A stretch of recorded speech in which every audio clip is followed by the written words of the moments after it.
Perfect. You can hear me. That's great.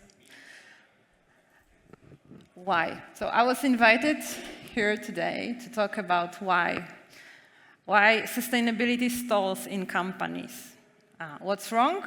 How to diagnose what's wrong, actually, and how to push it into production with impact. My name is Kiwalska, and I'm part of a fast-paced, efficiency-obsessed environment, also known as Rochlik.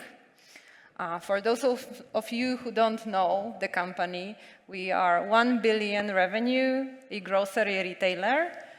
We are mostly operating in Czech Republic, but we are as well operating in other European countries. So currently we are quite big already, and we are growing approximately 35% year on year. So it's really crazy. Last year, I made a bold decision and bold shift. So after 20 years in finance, I decided to move into sustainability. And I was lucky. So at the same time, Rochlik opened the position of the group ESG manager. So it's like the universe wants you, to move there. So I applied, and I got the position. So I got a front row seat to the impact, to the real impact in Rochlik, right? And I got to work with the most important decision makers in Rochlik, which is absolutely amazing, right? Great. The thing is that implementing sustainability in such a rapidly growing and efficiency-obsessed company is quite hard. It's not easy at all. I would dare to say it's never easy in any company, but specifically in Rochlik, it brings some kind of new dimension of a challenge because of how demanding Rochlik environment is.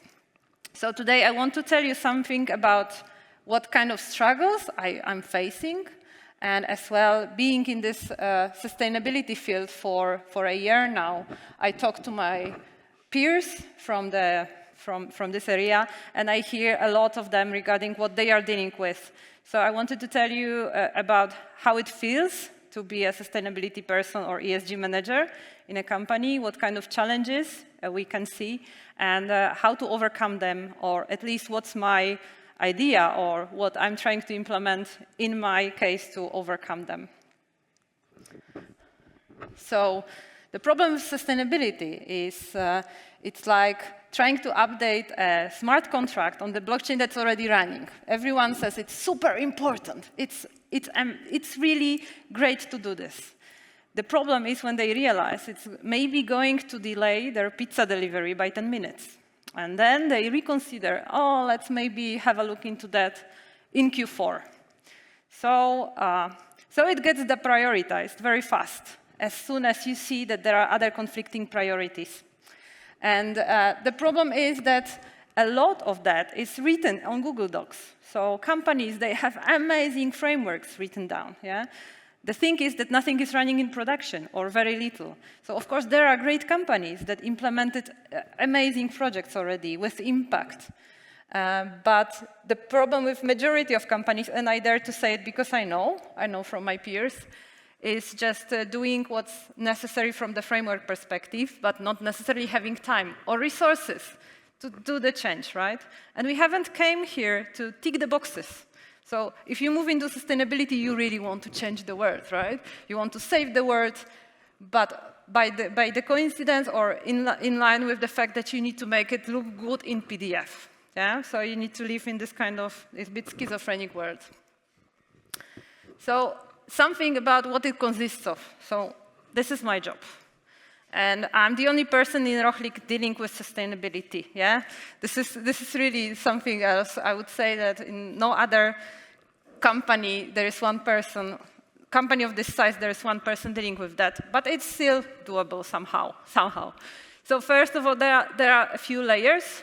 Graphics are not. It's fine. There is a sustainability strategy and reporting. So there is a framework. If you know about finance, there is IFRS or US GAAP framework, right? It exists for tens of years. And companies already embedded that into the processes. They are used to do it. They know how to do it.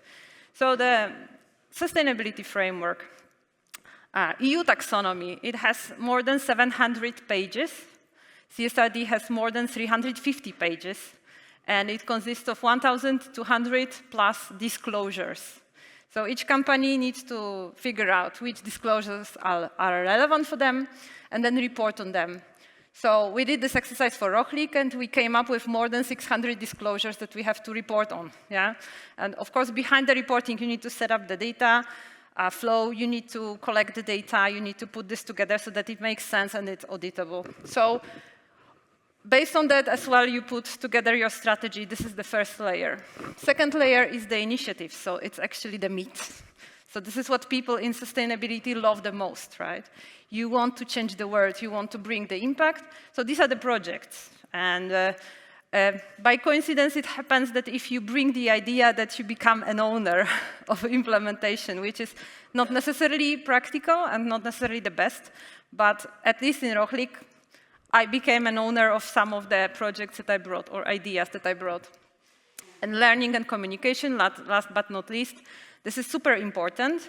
That's why as well I'm here, because we do quite a lot, but no one knows, or very few people knows about that. As well, you need to educate people around, like why Rochlik is sending, I don't know, 10 bags if you have such a few products bought, right? So why do we pack so many products, as many products only in one bag? Because people don't know that there are some hygienic requirements that we have to do it like that, right? So education of the customers, education of all the stakeholders on the market, but as well inside of the company. You would laugh, but people really don't know what sustainability is about. They just have heard about this term, but they don't know. So it's super important. So how to diagnose? What are the common symptoms? Yeah? And when I talk to my peers, I see that they are recurring topics. So we have a policy. So you have to deliver according to the CSRD policies and targets and KPIs, right? So there is a policy. It was written once in 2021.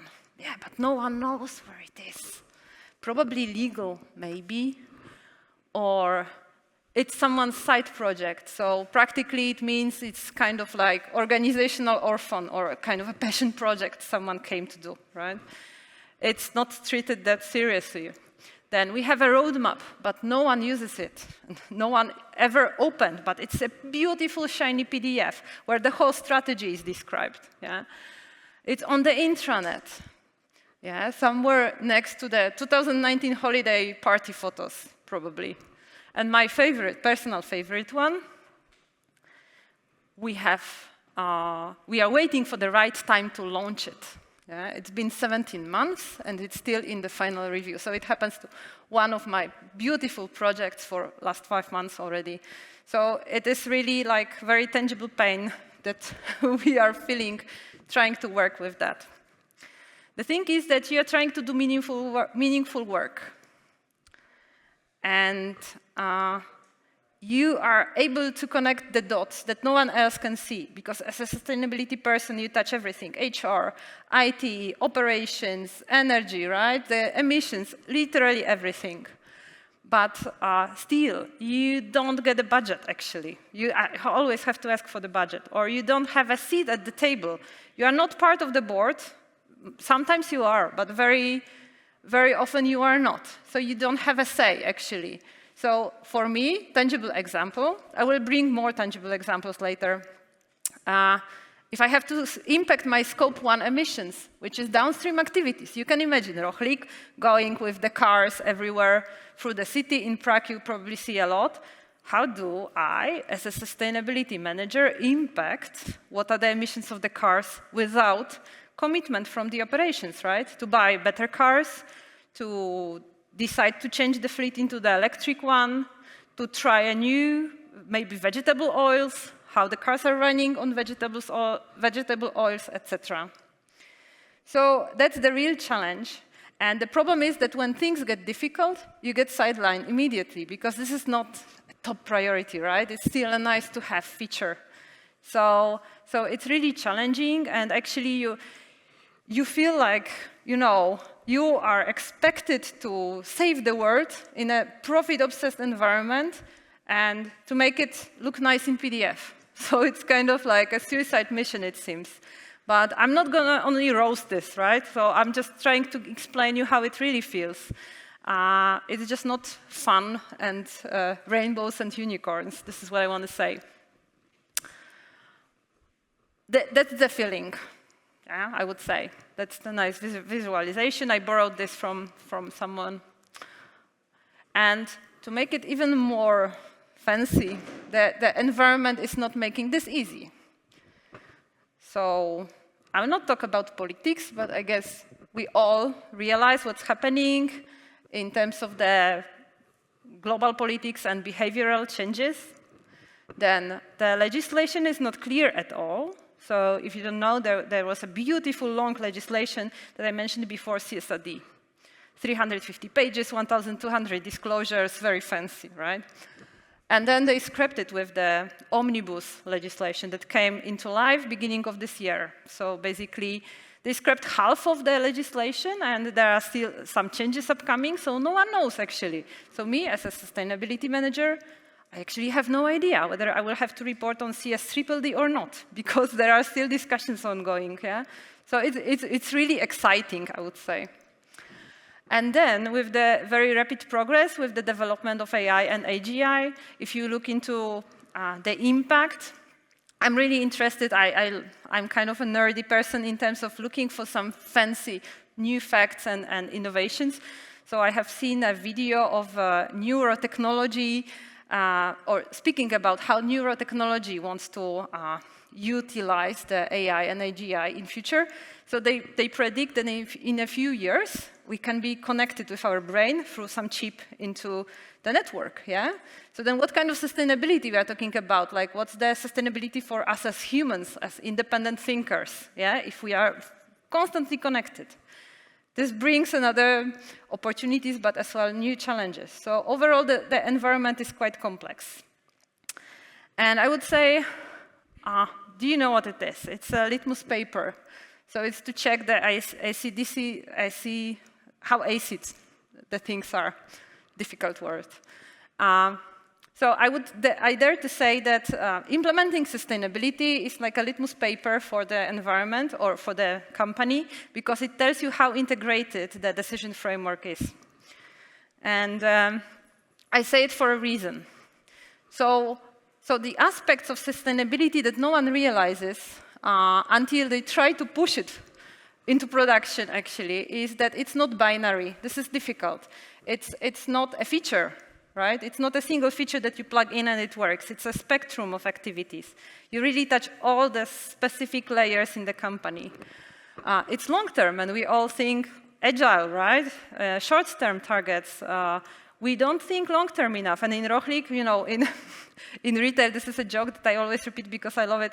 In retail, they say long-term is after lunch. This is how it feels like. And this is actually how it works, yeah? So just imagine a person working with long-term targets when we don't know actually next quarter what exactly our business will look like, because there is so much progress happening real time. It's cross-functional, and everyone is already busy, yeah? So everyone has already very, very high targets, almost non-achievable, but still they have to deliver, and then you add to their plate.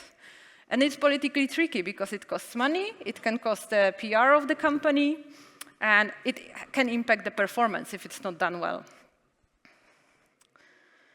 So let's stop roasting now, and let's come a little bit more to this part when we discuss what to do, or what are the things that I'm doing.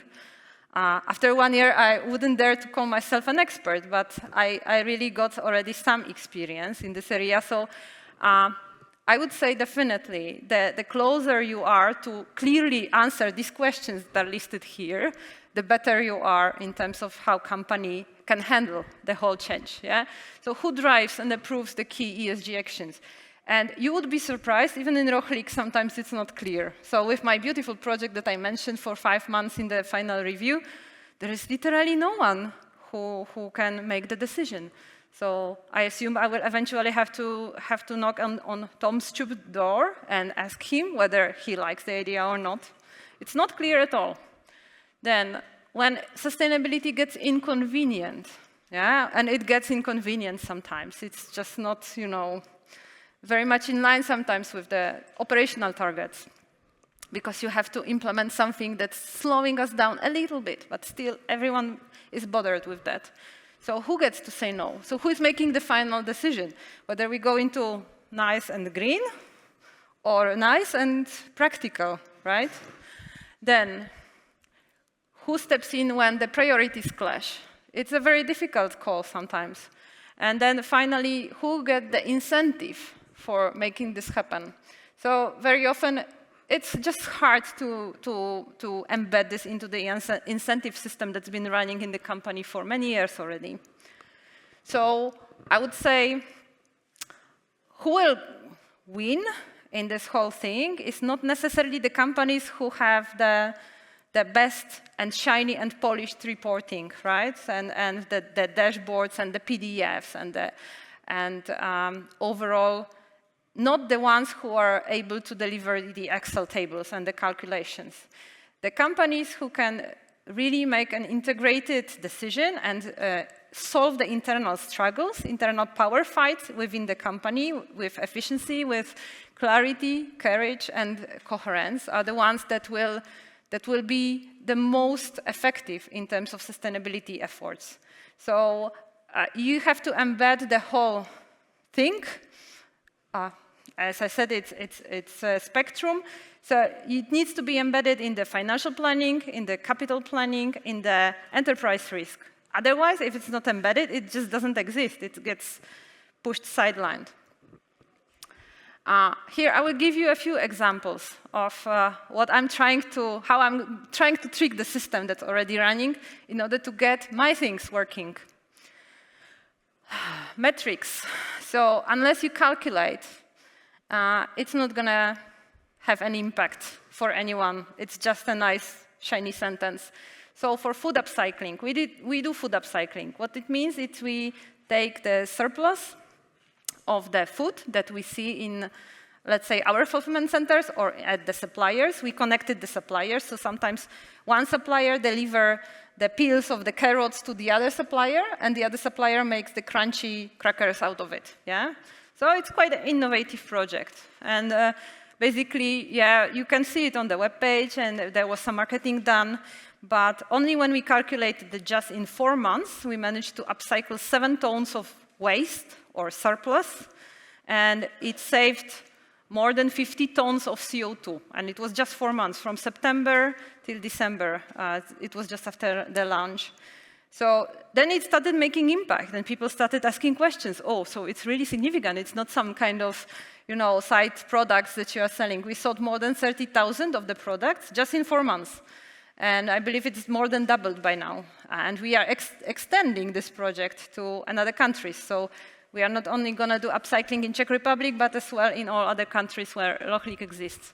So metrics are super important. And I just figured out how to calculate. I just pushed people to give me some data, and I just tried, and I managed. So super important in terms of the impact.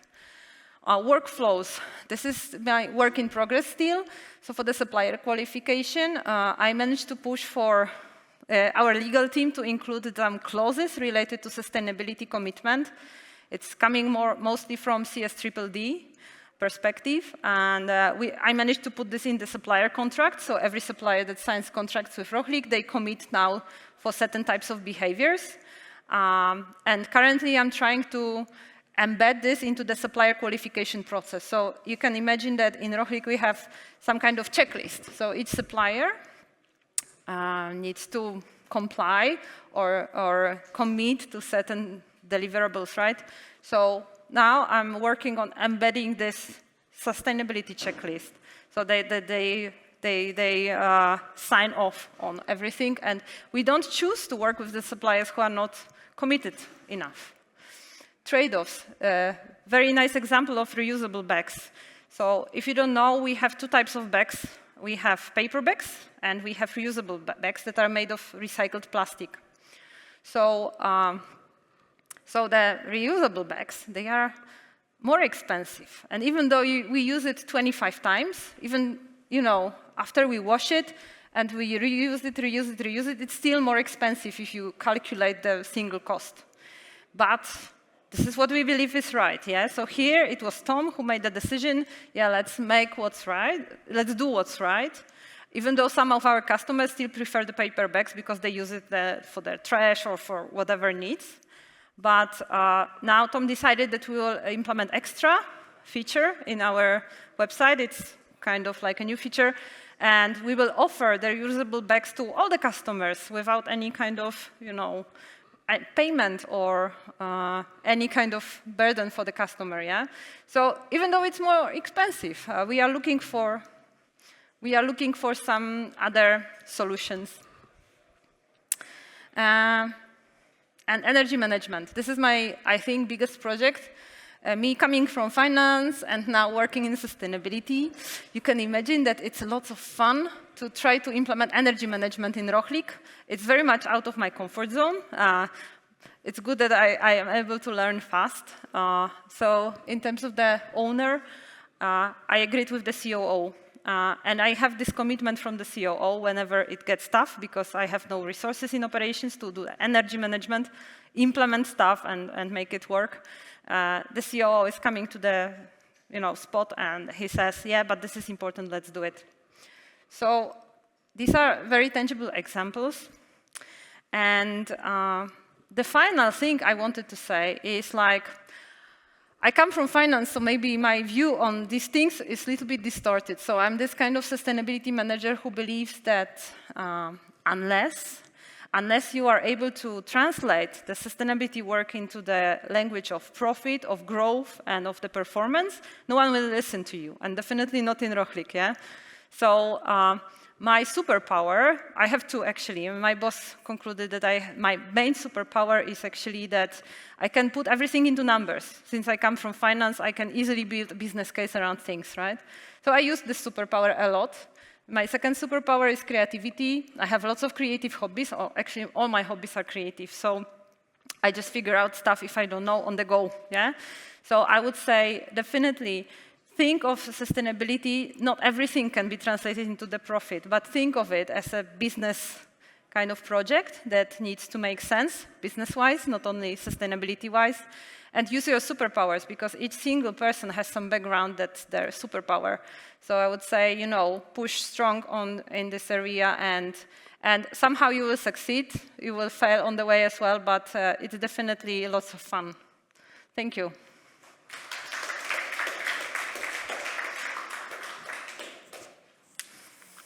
Any questions? No. Can I? Sure. So, thank you very much, Katarzyna, and yeah, that's a very good talk. Can I have just a quick question, or actually maybe two? So where does the blockchain or decentralized technologies fit into all this? Are you using something maybe for tracking the supply chains or something like that? And the second one, so the previous talk was about carbon credits. Do you think maybe we need something like sustainability credits?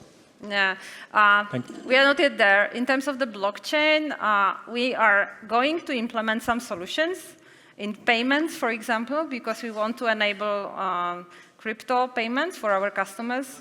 In terms of the supply chain, I'm investigating now around that. I'm not aware of any solutions, blockchain solutions that we would use. And I think there is a great opportunity for improvement in this area. But I have so much other priorities on my plate that, it's a little bit a second level of priority for me. Thank you.